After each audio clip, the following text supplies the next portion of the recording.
इनका इसमें किस तरीके से यूज करना है, कैसे पहचानना है, इनका माप क्या होता है। दोस्तों इस चैप्टर में आपको सब कुछ बताया जाएगा, तो वीडियो में शुरू से लेकर अंत तक बने रहें। यदि आप इस चैनल पर नए हैं तो चैनल को सब्सक्राइब कर दीजिए और साथ में बेल आइकन को भी प्रेस कर दीजिए, क्योंकि इस चैनल पर आपका पूरा कोर्स मिलेगा। ठीक है दोस्तों, तो चलिए हम आपको पहले बता देते हैं कि त्रिभुज क्या होता है, त्रिभुज किसे कहते हैं। ठीक है, त्रिभुज नाम से ही पता चल रहा है जिसमें कितनी भुजाएं हो, 3 भुज। ध्यान दीजिएगा, जिसमें कितनी भुजाएं हो, 3 भुजाएं हो, वो आपका क्या हो, त्रिभुज हो। लेकिन एक बात और ध्यान देना है कि त्रिभुज में 3 भुजाएं होंगी, लेकिन तीनों भुजाएं आपस में क्या होनी चाहिए, बंद होनी चाहिए, तभी त्रिभुज कहा जाएगा, वरना इसको त्रिभुज हम नहीं बोलेंगे। जैसे देखिए, जैसे ये आपका क्या हो गया, त्रिभुज हो गया। ठीक है, और त्रिभुज में जो तीनों होंगी, तीनों भुजाएं आपस में क्या होंगी, एक दूसरे से जुड़ी हुई होंगी, सटी होंगी, एक दूसरे बंद होंगी। ठीक है, जब ये बंद होगा तभी इसे हम त्रिभुज कहेंगे, अन्यथा हम इसे त्रिभुज नहीं कहेंगे। त्रिभुज किसे कहते हैं पता चला, जिसमें क्या हो, 3 भुजाएं हो और तीनों भुजाएं आपस में क्या हो, एक दूसरे से बंद हो, वो आपका क्या होगा, त्रिभुज होगा। ठीक है, जैसे देखिए एक भुजा ये आपकी हो गई, एक भुजा ये आपका हो गया और ये एक भुजा है, तो 3 भुजाएं हैं, तीनों भुजाएं आपस में एक दूसरे से क्या है, बंद हैं। तो जब तीनों भुजाएं एक दूसरे से आपस में बंद रहेंगी तो उसे हम क्या कहेंगे, त्रिभुज कहेंगे। ठीक है, मान लीजिए इनके अलग अलग कोण है, ये ए भुजा है, ये बी भुजा है और ये क्या है, सी भुजा है। ठीक, इससे कितनी भुजाएं हैं, 3 भुजाएं। अगर इसका हमें परिभाषा लिखना होगा तो नाम से ही पता चल रहा है कि कितनी भुजाएं होंगी त्रिभुज में, 3 भुजाएं होंगी। ठीक है, लेकिन यदि इसका परिभाषा लिखना होगा तो कैसे लिखेंगे, चलिए दोस्तों हम आपको इसको परिभाषा बता दे रहे हैं। इसका परिभाषा होगा कि 3 प्रतिच्छेदी रेखाएं, प्रतिच्छेदी मतलब खींची गई रेखाएं। ठीक है, 3 खींची गई रेखाओं द्वारा बनाई गई एक बंद आकृति को हम क्या कहते हैं, त्रिभुज कहते हैं। कंफर्म हुआ, कैसे लिख भी देते हैं, देखिए दोस्तों, बोलने पर नहीं समझ में आएगा तो आपको लिख दे रहे हैं। 3 क्या त्रिभुज है, तो इसमें लिखेंगे 3 खींची गई रेखाओं द्वारा, यहां लिख दीजिए 3 खींची गई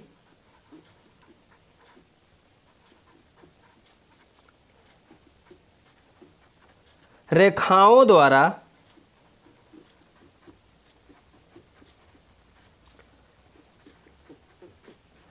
ठीक है, 3 खींची गई रेखाओं द्वारा बनाई गई, यहां लिखिए क्या हो रही है, बन रही है, तो यहां लिख दीजिए बनाई गई।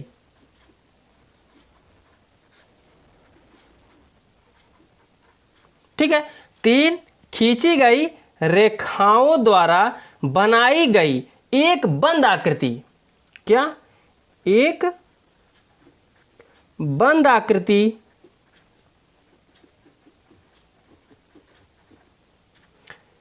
एक बंद आकृति को क्या कहते हैं, त्रिभुज कहते हैं। यहां लिख दीजिए एक बंद आकृति को त्रिभुज कहते हैं। क्या कहते हैं, त्रिभुज, यहां लिख दीजिए त्रिभुज। ठीक है, त्रिभुज कहते हैं। समझ में आया, एक जो आकृति बनी है इसमें कितनी रेखाएं खींची जाएंगी, 3 रेखाएं, और तीनों रेखाएं आपस में क्या होनी चाहिए, बंद होनी चाहिए, तो वही आपका क्या हो जाएगा, त्रिभुज। एक बात और ध्यान दीजिएगा, जैसे 3 रेखाएं मुझे मान लीजिए खींचना है, हमने ऐसे खींच दिया, ये 3 रेखाएं तो इसमें है, लेकिन ये क्या है, आकृति इसकी बंद नहीं है।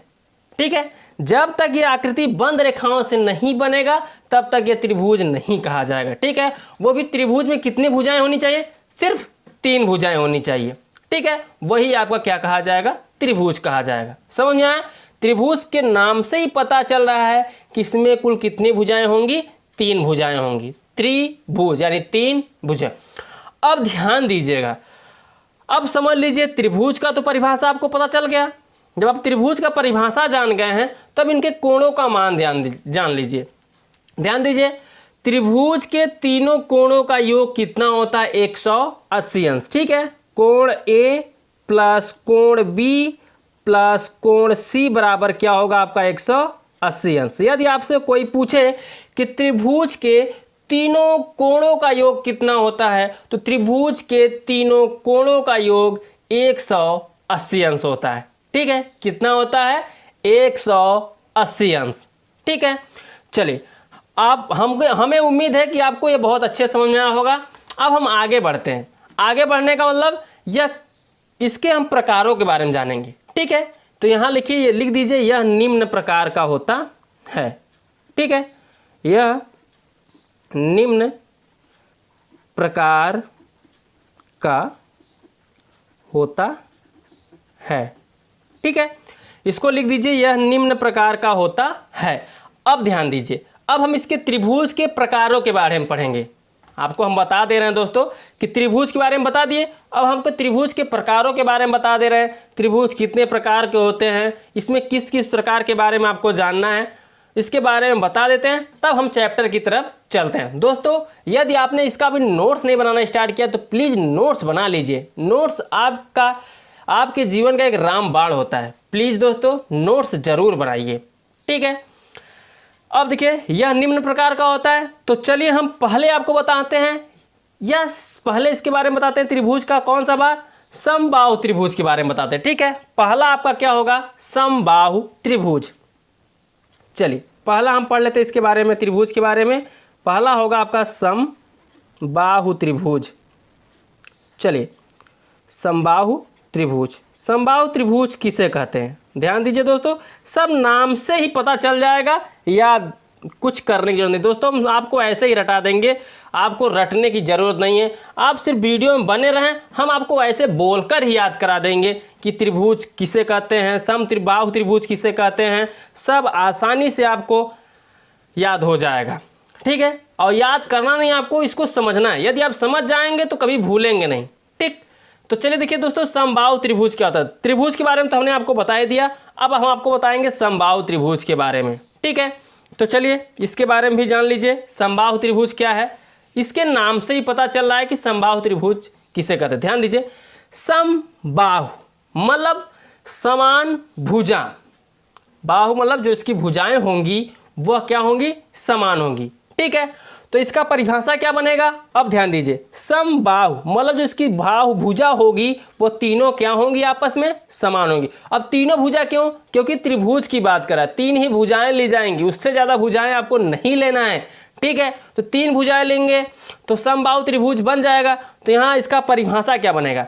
ऐसा त्रिभुज, ध्यान दीजिएगा, जिसकी तीनों भुजाएं आपस में क्या हो? बराबर हो या तो समान हो, वो आपका क्या होगा? समबाहु त्रिभुज कहा जाएगा। उसे क्या कहेंगे? समबाहु त्रिभुज। ध्यान दीजिएगा, पहले हम त्रिभुज बना के आपको बताते हैं। ठीक है, जैसे ये एक भुजा हो गई, एक भुजा ये हो गया, और एक भुजा ये हो गया। 3 भुजाएं होंगी और तीनों भुजाएं इसकी आपस में क्या होनी चाहिए? बराबर होनी चाहिए। जब त्रिभुज की तीनों भुजाएं आपस में बराबर होंगी तब उसे हम क्या बोलेंगे? समबाहु त्रिभुज बोलेंगे। ठीक है, मान लीजिए पहली भुजा आपकी क्या है? ए है, दूसरी भुजा बी, और तीसरी भुजा आपकी क्या है? सी है। ठीक है, पहली भुजा आपकी क्या है? ए, दूसरी क्या है? बी, तीसरी क्या है? सी। 3 भुजाएं हैं और तीनों भुजाएं आपस में क्या होंगी? बराबर होंगी। जब तीनों भुजाएं आपस में बराबर होंगी तो उसे हम क्या कहेंगे? समबाहु त्रिभुज। यदि आप इसका डेफिनेशन लिखना चाहते हैं तो लिख लीजिए, ऐसा त्रिभुज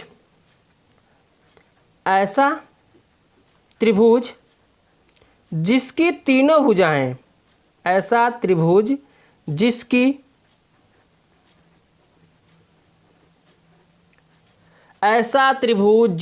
तीनों भुजाएं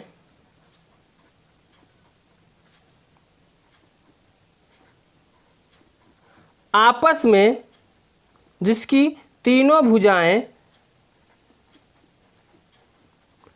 आपस में बराबर हो या समान हो। ठीक है, बराबर हो, उसे हम क्या कहेंगे? समबाहु त्रिभुज कहते हैं। उसे समबाहु त्रिभुज, उसे समबाहु त्रिभुज कहते हैं। ठीक है, ऐसा त्रिभुज जिसकी तीनों भुजाएं आपस में बराबर हों उसे हम क्या कहेंगे? समबाहु त्रिभुज कहते हैं। ध्यान दीजिएगा, तीनों भुजाएं की बात किया है हमने। क्या बोला? समबाहु त्रिभुज किसे कहते हैं? ऐसा त्रिभुज जिसकी तीनों भुजाएं आपस में बराबर हों उसे समबाहु त्रिभुज कहते हैं। तीनों भुजाएं मतलब ये तीनों आपस में क्या होंगी? बराबर होंगी। जब तीनों भुजाएं आपस में बराबर होंगी तो उसे हम क्या कहेंगे? समबाहु त्रिभुज। ठीक है, कैसे देख लीजिएगा। जैसे देखिए ए बी, ये पहली भुजा क्या है? ए बी, तो इसको बना लिख लीजिए ए बी बराबर क्या होगा? B C. दूसरी भुजा क्या है आपका? बी सी बराबर तीसरी भुजा क्या है? सी ए। तो ये तीनों भुजाएं जो होंगी आपस में क्या होंगी? बराबर होंगी। ठीक है, और हम आपको बता दें त्रिभुज के तीनों कोणों का योग कितना होता है? 180। ये आप कभी मत भूलिएगा दोस्तों। कैसा भी त्रिभुज हो, समबाहु हो, विषमबाहु हो, समकोण हो, कोई भी त्रिभुज हो, आपको सिर्फ यही याद रखना है कि तीनों कोणों का योग कितना होता है? 180 अंश होता है। त्रिभुज के तीनों कोणों का योग कितना होता है? 180 अंश होता है। लिखना चाहें तो आप लिख लीजिए ऐसे, कोण ए प्लस कोण बी प्लस कोण सी इक्वल टू कितना? 180। ठीक है, 180 अंश। त्रिभुज के तीनों कोणों का योग कितना होगा? 180 अंश। ठीक है, ये आपका था समबाहु त्रिभुज। अब अगला हम देख लेते हैं त्रिभुज। अगला त्रिभुज हम आपको बताएंगे विषमबाहु त्रिभुज। ठीक है, पहला आपने क्या पढ़ा? समबाहु त्रिभुज। अब अगला देख लीजिए दूसरा विषमबाहु त्रिभुज।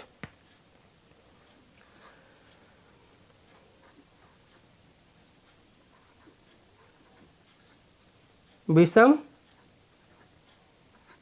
बाहु त्रिभुज।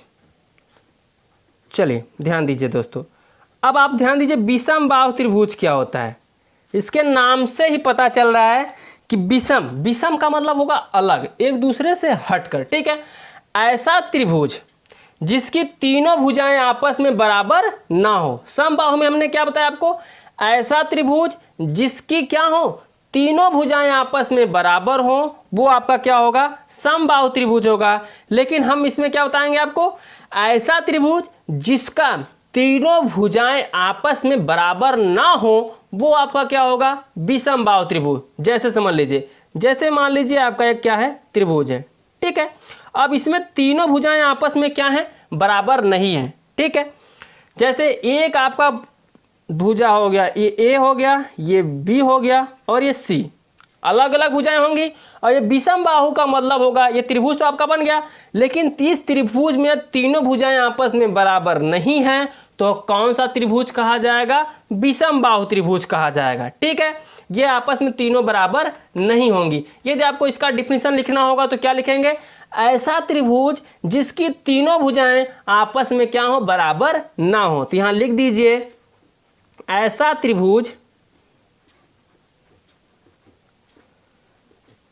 जिसकी तीनों भुजाएं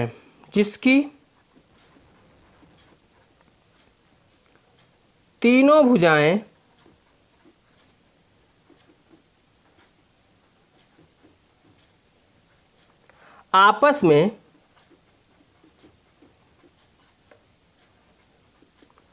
बराबर न हो, ठीक है, उसे क्या बोलेंगे? उसे विषमबाहु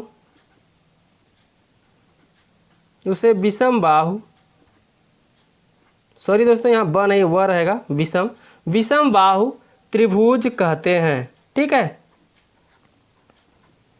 त्रिभुज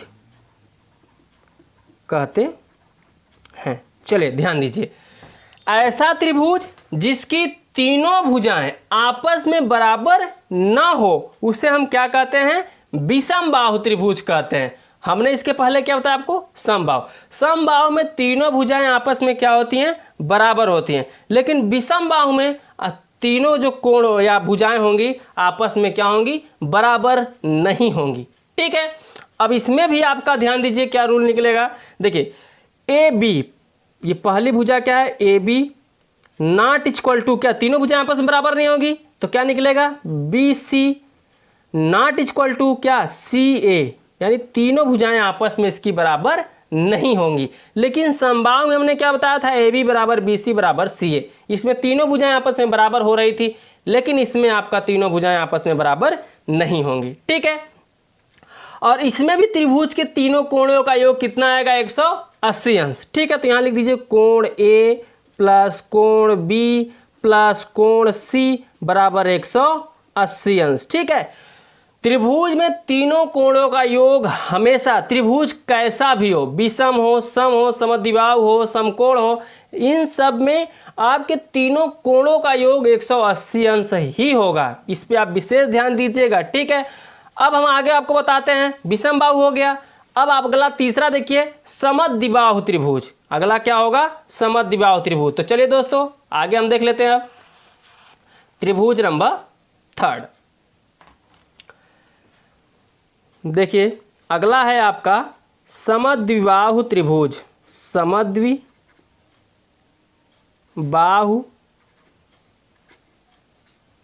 त्रिभुज,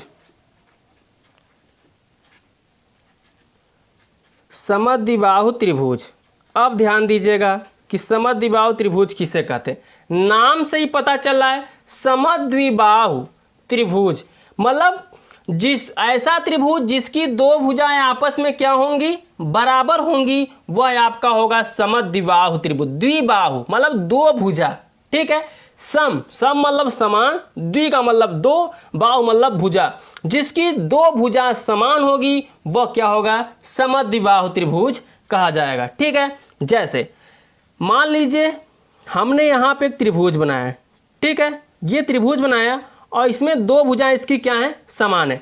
ये भुजा और ये भुजा आपस में क्या है, समान है, लेकिन जो ये भुजा है ये समान नहीं है, तो ये आपका क्या हो जाएगा, समद्विबाहु त्रिभुज। ठीक है, मान लीजिए पहली भुजा आपकी क्या है, ए, दूसरी भुजा आपकी है बी और तीसरी भुजा है आपकी सी। ऐसा त्रिभुज जिसकी क्या हो, दो भुजाएं आपस में समान हो और तीसरा आप क्या हो, भिन्न हो यानी अलग हो, तो वो आपका क्या हो जाएगा, समद्विबाहु त्रिभुज। ध्यान दीजिएगा दोस्तों, परिभाषा कैसे याद किया था, रटा नहीं आता। परिभाषा याद करने का आप एक ट्रिक बना लीजिए। देखिए नाम से ही पता चल रहा है क्या, समद्विबाहु त्रिभुज। तो सम मतलब समान, द्वि का मतलब दो, बाहु का मतलब भुजा। ऐसा त्रिभुज जिसकी क्या हो, दो भुजा समान हो, वो क्या हो जाएगा, समद्विबाहु त्रिभुज हो जाएगा। ठीक है, तो लिखिए ऐसा त्रिभुज जिसकी दो भुजाएं समान तथा एक भुजा क्या हो, भिन्न हो यानी अलग हो, तो वो क्या हो जाएगा, समद्विबाहु त्रिभुज हो जाएगा। ठीक है, लिखिए ऐसा त्रिभुज जिसकी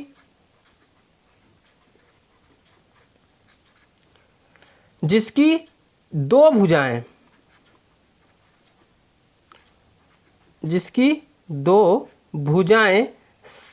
समान तथा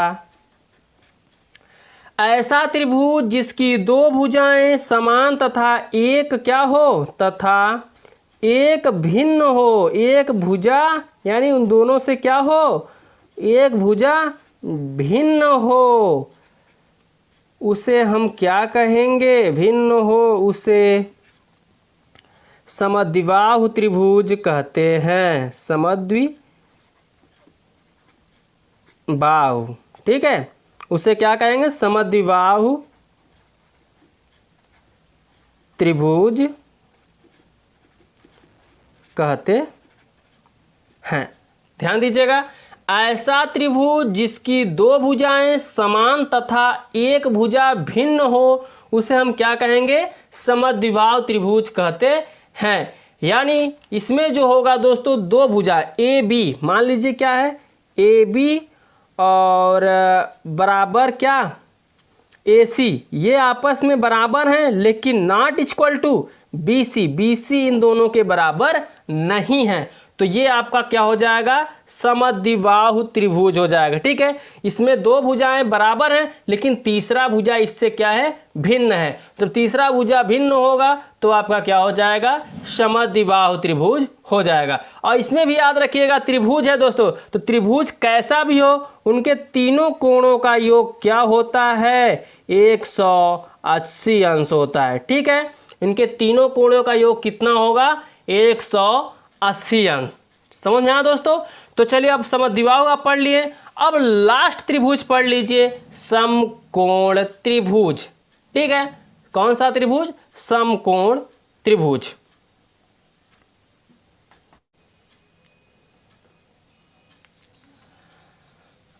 अब देखिए दोस्तों चौथा आपका क्या है, चौथा जो है वो है आपका समकोण त्रिभुज। समकोण त्रिभुज, चलिए समकोण त्रिभुज क्या होता है, ध्यान दीजिएगा। इसमें भी कितनी भुजाएं होंगी, 3 भुजाएं। जैसे देखिए ये मान लीजिए क्या है, समकोण, लेकिन एक भुजा जो होगी हमेशा क्या होगी, सीधी होगी। ठीक, इसमें भी 3 भुजाएं हैं और तीनों एक दूसरे से क्या है, बंद हैं। तो जब बंद हो जाएंगी तीनों भुजाएं एक दूसरे से लॉक होंगी तो आपका तो त्रिभुज होगा ही। लेकिन ये क्या हो, समकोण त्रिभुज किसे कहते हैं, जिसका एक भुजा क्या हो, सीधी हो, एक लंब के जैसा हो। ठीक है, और कोण कितने अंश का बनाती हो, 90 अंश का, तो वो आपका क्या होता है, समकोण त्रिभुज होता है। ठीक है, तो पहली भुजा आपकी जो होगी वो ए होगी, दूसरी भुजा बी और तीसरी भुजा क्या होगी, सी। और समकोण त्रिभुज में हमेशा जो ये सी कोण है आपका, ये कितने का होगा, 90 का होगा। ठीक है, 90 का होगा।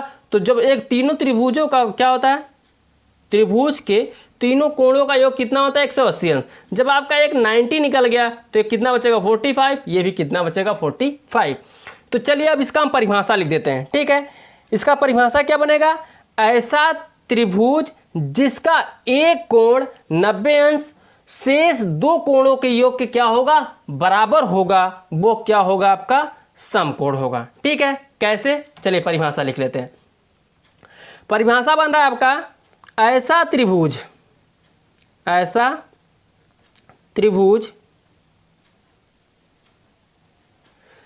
जिसका,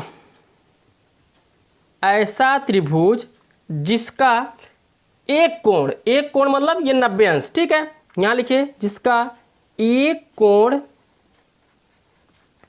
शेष 2 कोणों के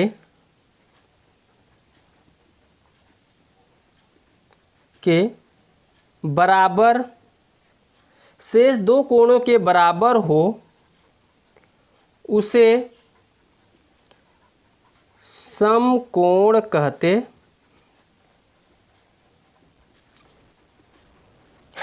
ठीक है, ऐसा त्रिभुज जिसका एक कोण शेष 2 कोणों के बराबर हो उसे हम क्या कहते हैं, समकोण कहते हैं। तो ध्यान दीजिएगा, एक कोण तो 90 हो गया तो दूसरा फिर 90 होना चाहिए, दोनों कोण 90 होने चाहिए, दोनों कोणों के योग के क्या होगा, ये बराबर होगा। यहां ध्यान दीजिए, ऐसा त्रिभुज जिसका एक कोण शेष 2 कोणों के, मतलब शेष 2 कोणों के योग के, यहां लिख दीजिए शेष 2 कोणों के योग, यहां आप लिख दीजिए योग के। ठीक है, यहां आप योग कर दीजिएगा, शेष 2 कोणों के योग के बराबर हो उसे क्या होगा, समकोण त्रिभुज कहते हैं। जैसे ध्यान दीजिएगा, कोण ए यानी कोण सी, जो कोण सी होगा शेष 2 कोणों के यानी कोण ए और कोण बी के क्या होगा, ये बराबर होगा। ठीक है, जैसे देखिए कोण सी क्या है, 90 अंश है, तो यहाँ हम लिख देंगे कितना, 90 अंश बराबर कोण ए, तो कोण ए कितना होगा, यहाँ से निकलेगा 45 अंश, और कोण बी भी क्या निकलेगा, यहाँ से 45 अंश। तो 45 जोड़ेंगे तो कितना आ जाएगा, 90 अंश। ठीक है, यानी जो पहला एक कोण होगा यानी कोण सी जो होगा, इसका कोण और शेष 2 कोणों का यानी ए बी के कोणों के योग के क्या होगा, ये बराबर होगा, तो इसे हम क्या कहेंगे, समकोण त्रिभुज। और इसमें भी याद रखिएगा तीनों कोणों का योग कितना होगा, 180 अंश होगा। ठीक है, अब हम आपको बता देते हैं, इसमें एक मेन टॉपिक है जो आप पढ़ेंगे, समरूपता।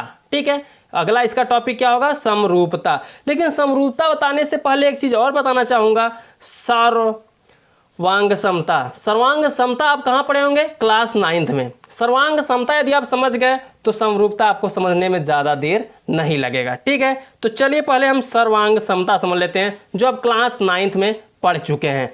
तो देखिए दोस्तों, सर्वांग समता क्या है। यहाँ हम लिखते हैं सर्वांग समता, सर्वांग समता, ठीक है।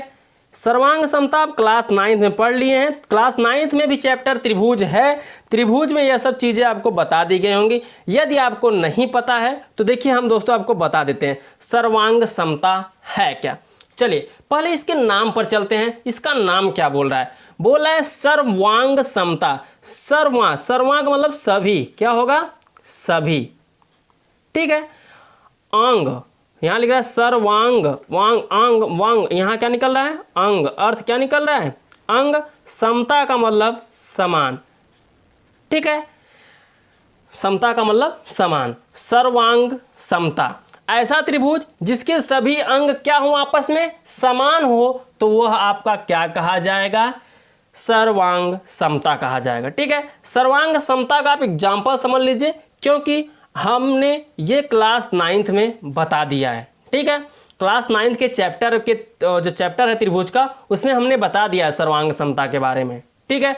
यदि आप तो क्लास 10th में आ गए हैं, तो अब क्लास 10th में हम आपको एक बार रिपीट करते रहे, सर्वांग समता है क्या। सर्वांग समता दोस्तों होता है जिसके सभी अंग क्या हो, समान हो। ऐसा त्रिभुज दिया रहेगा जिसके सभी अंग क्या होंगे, समान होंगे, वो आपका सर्वांग समता के अंतर्गत आएगा। अब ध्यान दीजिए, इसका एक एग्जाम्पल लेकर समझाते हैं कि सर्वांग समता क्या होता क्या।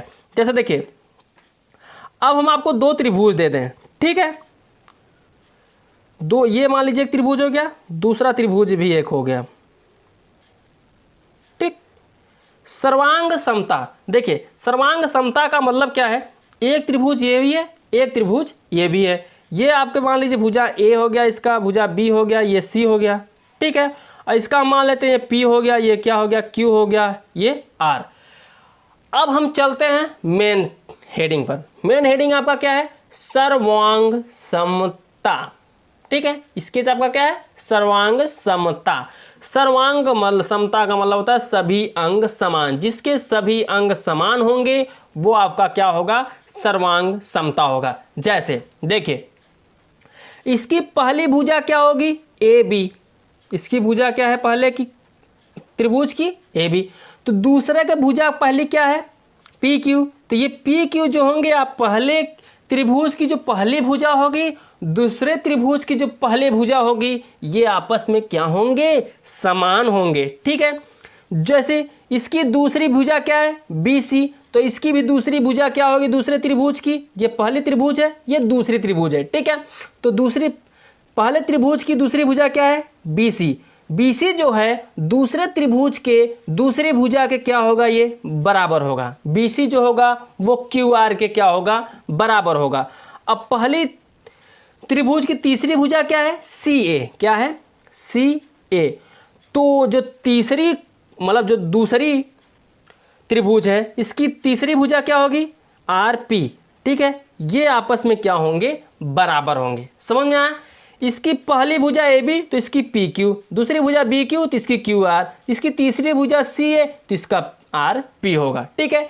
ये आपका क्या होगा, आपस में बराबर होगा। यही आपका सर्वांग समता होता है, यानी जो त्रिभुज, दो त्रिभुज दिए रहेंगे, उनके सभी अंग आपस में क्या होंगे, बराबर हो जाएंगे। रूल समझिएगा, सर्वांग समता का मतलब हो जाए, जब त्रिभुज की बात किया जाए तो पहले त्रिभुज के जो पहली भुजा का मान होगा वो भी दूसरे त्रिभुज के वही मान होगा, दूसरी भुजा का जो मान होगा दूसरे त्रिभुज के दूसरी भुजा का वही मान होगा, और पहले त्रिभुज की तीसरी भुजा होगा वो दूसरे त्रिभुज की तीसरी भुजा वही होगी, ठीक है। अब ध्यान दीजिए, जिसका मान लीजिए इसका कोण क्या है, ए, तो इसका पहला कोण क्या है, ये पहला कोण ए है, इसका कोण क्या है, पी। तो ये कोण ए कोण पी के क्या होगा, बराबर। इसमें सभी बराबर होंगे, कोण भी बराबर होगा, भुजाएं भी बराबर होंगी, ठीक है। अब ध्यान दीजिए, दूसरा कोण क्या है, बी, तो इसका दूसरा कोण क्या है, पी। तो कोण जो बी होगा वो कोण क्यू के क्या होगा, बराबर होगा। ठीक है, अब तीसरी भुजा क्या है, सी, तो इसकी तीसरी कोण, इसका तीसरा कोण सी है, इसका तीसरा कोण आर, तो जो तीसरा कोण सी है वो तीसरे कोण आर के क्या होगा, बराबर होगा। इतना समझ में आया दोस्तों। तो ये आपका था सर्वांग समता। आई होप कि आप सर्वांग समता बहुत अच्छे तरीके से समझ गए। यदि आपको कुछ प्रॉब्लम हो, कुछ डाउट हो सर्वांग समता में, तो आप मुझे जरूर कमेंट करिए, हम आपका पूरा हेल्प करेंगे। ठीक है, अब हम आगे चलते हैं, जो आपके चैप्टर में है, क्लास 10th में है, उसके बारे में बताते हैं। आपके क्लास 10th में है समरूपता। तो चलिए देखिए दोस्तों, समरूपता क्या है उसको हम बता देते हैं कि समरूपता क्या है। ठीक है, चलिए पहले हम स्केच डाल देते हैं। समरूपता, समरूपता। चलिए अब इसके नाम पर भी चल, जैसे हमने भी सर्वांग समता के बारे में बताया, उसी तरीके से हम समरूपता के बारे में बताएंगे। ठीक है, अब देखिए समरूपता का मतलब क्या होता है, नाम से ही पता चल रहा है। समरूपता, सम का मतलब होगा समान। ठीक है, क्या होगा, समान, और रूपता का मतलब होगा रूप। जो यहाँ पे कुछ भी दिया रहेगा, त्रिभुज दिया रहे, वर्ग दिया रहे, वृत्त दिया रहे, कुछ भी दिया रहेगा, जब दो चीज़ों की बात किया रहेगा, यहाँ पे दो, जैसे उसमें इसके पहले वाले में सर्वांग समता हमने क्या होता है, दो त्रिभुज दिया था। अब समरूपता में भी ऐसे आ जाए, ठीक है, वो भी समान रूप के होंगे तो वो क्या हो जाएंगे, आपके समरूपता होंगे। ठीक है, जैसे देखिए समरूपता का मतलब क्या होगा, जैसे इनके संगत कोण क्या होंगे, बराबर होंगे। ठीक है, इनके जो संगत कोण होंगे आपस में क्या होंगे, बराबर होंगे। इनकी जो संगत भुजा की लंबाई होगी उनका अनुपात क्या होगा, समान होगा। वही आपको क्या कहा जाएगा, समरूपता। जैसे एग्जाम्पल आप समझ लीजिए, ऑटोमेटिक आप समझ जाएंगे कि हम कहना क्या चाहते हैं। ठीक है, जैसे हम एक ले लेते हैं क्या, वृत्त। ये आपका क्या हो गया, एक बड़ा सा वृत्त हो गया। ठीक है, और एक हमने क्या ले लिया, छोटा सा वृत्त। अब ध्यान दीजिए, समरूपता में क्या है, समान रूप। इन दोनों का रूप तो समान है, ये भी गोला है, ये भी गोला है, लेकिन एक बड़ा है, एक क्या है, छोटा है। एक बात और ध्यान दीजिए, अब तो ये वृत्त जो बन गया है ये तो समान है ही, रूप में तो समान है, लेकिन इनके जो, अब इनका रूल, समरूपता का जो रूल होता है, इनके कोण भी जो होंगे बराबर होंगे। अगर हम देखा जाए दोस्तों, अगर हम एक सीधी रेखा खींच दें तो एक सीधी रेखा पर कितने अंश का कोण बनता है, 180 अंश का कोण बनता है। ठीक है, तो इसमें भी एक सीधी रेखा खींचेंगे तो इसमें भी कितने अंश का कोण बनेगा, 180 अंश का इसमें भी कोण बनेगा। तो ये संगत कोण आपस में इनके क्या होते हैं, बराबर होते हैं समरूपता में। ठीक है, यदि हम ध्यान दीजिए, इसके ऊपर एक सीधी रेखा खींच दें तो देखिए एक सीधी रेखा खींचने का मतलब 90 बन गया। इसमें भी एक सीधी रेखा खींच दे तो देखिए 90 बन गया। तो इसके संगत कोण क्या है, बराबर हो रहे हैं। इसमें नो चेंजिंग, आकृति बड़ा हो या छोटा, रूप बड़ा हो या छोटा, लेकिन जो होगा इसका कोण जो होगा आपस में क्या होंगे, बराबर होंगे। तब वही समझ लीजिए, उसी को हम क्या बोलेंगे, समरूपता बोलेंगे। ठीक है, अगला आप समझ लीजिए इसका दूसरा पॉइंट, इनकी जो संगत भुजाएं होती हैं, इनकी लंबाइयां जो होती है अनुपातिक होती हैं, यानी समान होती हैं। ठीक है, इनकी जो संगत भुजाएं होंगी, इनकी लंबाइयों का जो अनुपातिक निकलेगा वो क्या होंगी, समान होंगी। ठीक, जैसे कहने का मतलब है, अगर मैं ये पूरी आकृति, इस पूरी आकृति में हम इसमें 4 खाना बना दें। ठीक है, एक वर्ग तो है ही, अब इसकी हम 4 आकृति बना दें, तो चारों आकृति का जितना कोण हम देंगे एक अनुपात में ही देंगे ना। जैसे ये 90 है तो ये भी तो 90 बन रहा है, ये 90 है तो ये भी तो 90 का बन रहा है। तो ये जो कोण बन रहा है संगत भुजाओं का, वो लंबाइयाँ जो इसकी बन रही हैं सब एक दूसरे से क्या हैं, अनुपातिक हैं। इतना समझ में आया। जैसे एक एग्जाम्पल हम और ले लें वर्ग का, इसमें हम किसका एग्जाम्पल लेते हैं, जैसे वर्ग का।